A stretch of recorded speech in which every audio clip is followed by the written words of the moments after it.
महाराज जी, आपका सत्संग सुनते हैं, लेकिन फिर भी कभी कभी जीवन में कुछ ऐसा होता है कि हम टूट जाते हैं। जब अपने ही प्रियजन बहुत ही कटु शब्द सुनाते हैं, बहुत ताने गलत इल्जाम सुनना पड़ता है, तब क्या करें महाराज जी ऐसी परिस्थिति में? देखो, बिना अध्यात्म के इस लड़ाई पर विजय प्राप्त नहीं की जा सकती। और अध्यात्म का मूल है भगवत चिंतन। अगर हम संसार का चिंतन करते हैं, भेद बुद्धि का चिंतन करते हैं, भगवान का चिंतन नहीं करते, तो ये सामर्थ्य आने वाली नहीं है। और अगर स्थिति है तो हंसते रहेगा, हंसता रहेगा कि भगवान आके परीक्षा ले रहे हो हमारी। नाथ, आप कुछ भी बोलो, आप हमारे प्रभु हो। बिना अध्यात्म के ये स्थिति हम नहीं ला सकते। तो हमें अध्यात्म का स्वरूप है संसार के चिंतन को छोड़ना और भगवान के चिंतन को करना। अब भगवान का चिंतन नाम से करो, रूप से करो, लीला से करो, धाम से करो, तो आपको अध्यात्म बल एकत्रित करना होगा। तभी आप अपमान से, निंदा से, तिरस्कार से, छल कपट से, दूसरे के द्वारा दिए गए दुख से आप उबर सकते हैं। नहीं तो पूरा संसार इसी में पिस रहा है। अध्यात्म बल क्या है महाराज? बताया ना, संसार का चिंतन छोड़ना और भगवत चिंतन करना। वो इसलिए हमने नाम शब्द नहीं कहा कि भगवत चिंतन में जो तुम्हें रुचे, भगवान की लीला कथा सुनना, भगवान का नाम कीर्तन करना, भगवान के रूप का ध्यान करना, भगवान की पूजा करना, भगवान के भक्तों की पूजा, ये सब अध्यात्म के अंतर्गत आता है। बिना अध्यात्म बल के हम इन द्वंद्वों पर विजय प्राप्त नहीं कर सकते। इसीलिए युद्ध करने के पहले अर्जुन को अध्यात्म ज्ञान दिया भगवान ने। नहीं, मोह ग्रसित हो रहे थे ना कि हम अपने प्रियजनों को कैसे मारें। भगवान ने अध्यात्म ज्ञान जब दिया तो नष्टो मोहा स्मृतिर्लब्धा त्वत्प्रसादान में अच्युता। मोह का नाश हुआ, भगवत स्मृति जागृत हुई, गांडियों में प्रत्यंचा चढ़ाई, काट काट के रख दिया। मोह का नाश हो गया ना, कि जो मोह था कि मेरे परिवार के मेरे ऐसे। तो अपने सहने की सामर्थ्य ब्रह्म बोध में है, आत्मज्ञान में है, भगवत दर्शन में है। अगर वो नहीं होगा तो फिर नहीं हो सकता। थोड़ी देर बुद्धि लड़ाएंगे, इसके बाद हम हार जाएंगे। प्रभात जी, प्रयागराज से। श्री हरिवंश। श्री हरिवंश महाराज जी।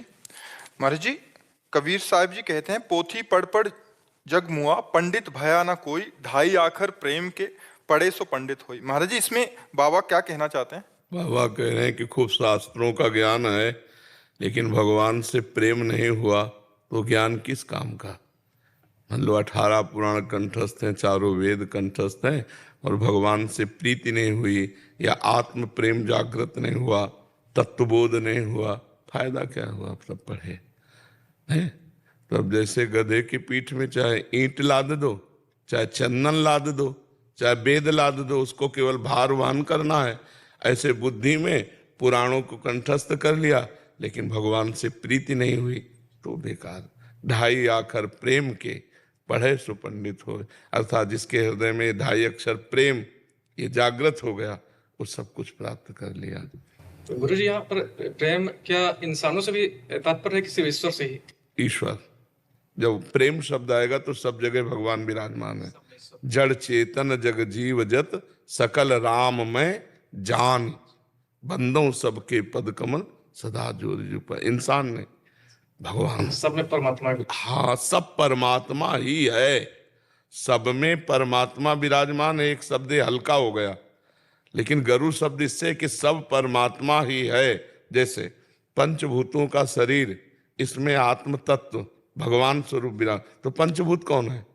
ये भी तो भगवान है। हाँ, तो सब परमात्मा ही है, ऐसा जिसको ज्ञान हो गया है और सबको परमात्मा स्वरूप देखता है, वही असली विद्वान है। विद्या विनय संपन्ने ब्राह्मणे गविहस्तनी, स्वनीचय सुपाके चा पंडिता समदर्शिना। पंडित माने ज्ञानी, वही पंडित है जो सब में समदर्शन करता है एकमात्र भगवान का।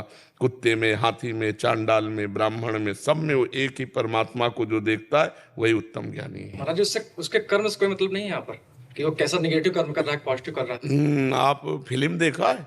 जी देखा है सर। तो जिसमें खलनायक बनता है वो पर्सनल में कैसा होता है? क्या ऐसा होता है? नहीं होता ना। ये आपको पता है ना, तब आप मनोरंजन करते हैं ना। ऐसे ही पर्सनल में वो परमात्मा है, रोल कर रहा है 3 गुणों का, तमोगुणी हिंसा क्रूर, रजोगुणी भोगी विलासी, और सतोगुणी सात्विक अच्छा साधु महात्मा। तीनों रोल कर रहा है, वो है नहीं। वो कैसा है, जब जान जाओगे तो तुम भी वैसे हो जाओगे। सोई जाने जे देव जनाई और जानत तुम्हें। हाँ, बात समझ रहे ला। वो नाटक कर रहा, जगन नाटक वैभवा। एक परमात्मा इतने रूप धारण करके अलग अलग नाटक कर रहा। पहचान लो तो मुक्त हो जाओगे, नहीं पहचाने तो गए। कोई सूझ वाली आंख ने पहचान की कि कण कण में झांकी भगवान की। अगर पहचान लो तो मुक्त हो गए, नहीं पहचान लिए तो बंधन को प्राप्त हो गए। हाँ, गेम है, संसार एक गेम है। हाँ, खेल में अगर निपुणता पूर्वक पार कर जाओ तो जीवन मुक्त महापुरुष हो गए, नहीं फंस गए तो फिर आवागमन, फिर भटको। पुनरपि जननम पुनरपि मरणम पुनरपि जननी जठरे शयनम। जी। लखन सिंह जी बीकानेर से। जैसे जय श्री राधे। महाराज जी, श्री हरिवंश। महाराज जी, खुद का खुद से मिलन कैसे हो?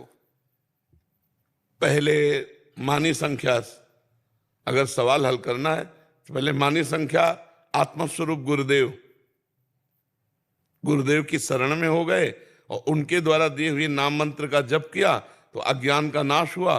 तो पता चला कि हमारे और परमात्मा के बीच में अंतर क्या था, कि जैसे हमारे बीच में दर्पण रख दे तो एक हम ये दिखाई दे रहे हैं और दूसरा उसमें दिखाई दे रहा है।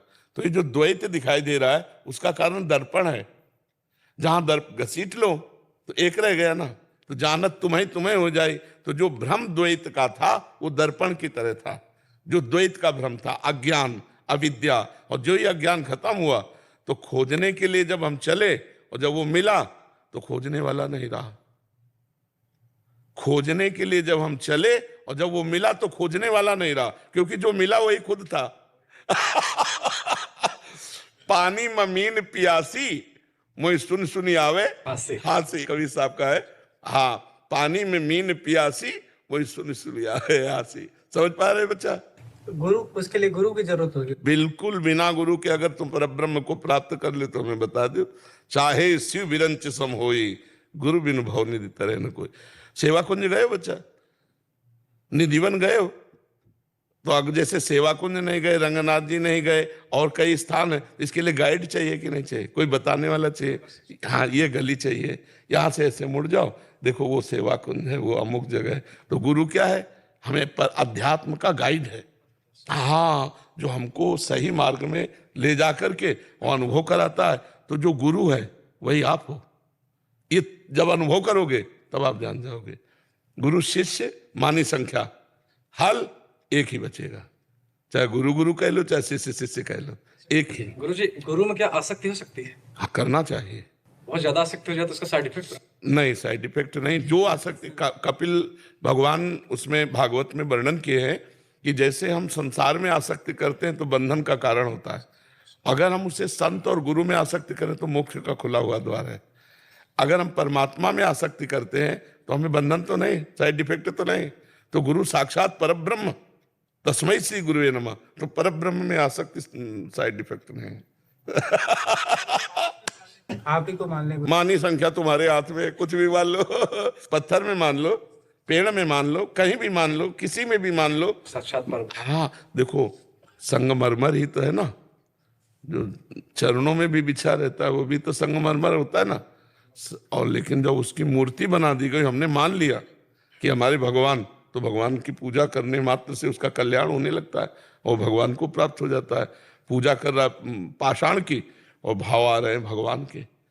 तो मानी संख्या से हो गया ना। तो अगर हम किसी पुरुष में मान ले, स्त्री में मान ले, पेड़ में मान ले, पशु पक्षी में मान ले, तो भगवान सर्वत्र हैं। जहां मानेंगे वही। अपने यहाँ पीपल पूजा जाता है नहीं, बरगद पूजा जाता है नहीं। हाँ, तो भगवान मान के तो पूजा होती है ना।